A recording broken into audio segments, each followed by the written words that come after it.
আমার প্রিয় বন্ধুরা, আমি এখনো পর্যন্ত ভেবেই পাচ্ছি না যে কোন সালা নিরেটের বাচ্চা, মূর্খর বাচ্চা বলেছে যে বাঙালিদের মাথায় নাকি বুদ্ধি নেই।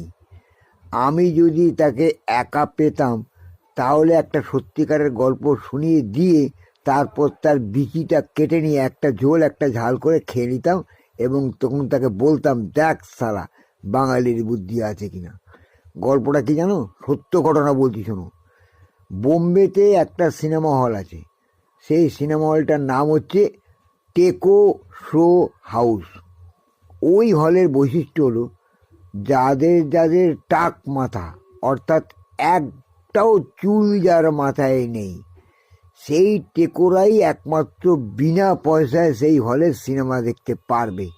কিন্তু ভুল করে কোনো যদি চুলওয়ালা, অর্থাৎ মাথায় চুল আছে এমন লোক যদি ঢুকে পড়ে, তাহলে তার শাস্তি হবে সেই সময়কার শোয়ের সময় যতগুলো সিনেমা হলের সিট আছে প্রত্যেকটা সিটের টিকিটের মূল্য তাকে দিতে হবে এবং 1 বছর তাকে গোলামি খাটতে হবে।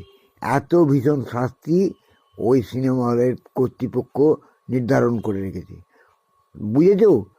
যতগুলো সিট আছে সেই সিটের টিকিটের পয়সা তাকে দিতে হবে এবং 1 বছর গোলামি খাটতে হবে।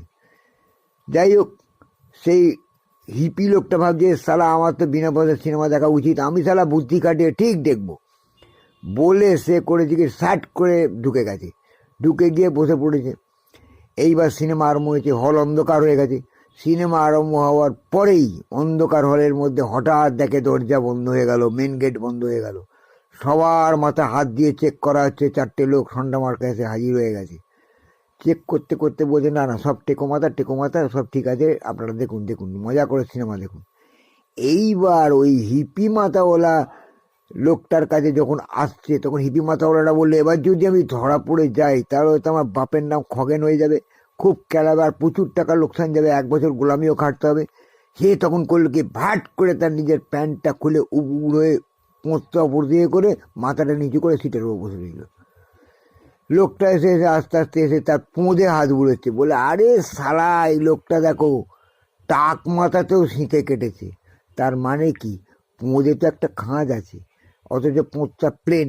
লোকটা মনে করেছে টাক মাথা, আর খাঁজটা মনে করেছে সিঁথে কেটেছে। সেই জন্যই লোকটা মনে করেছে, দেখো লোকটা শখ আছে, টাক মাথাতেও সিঁথে কেটেছে।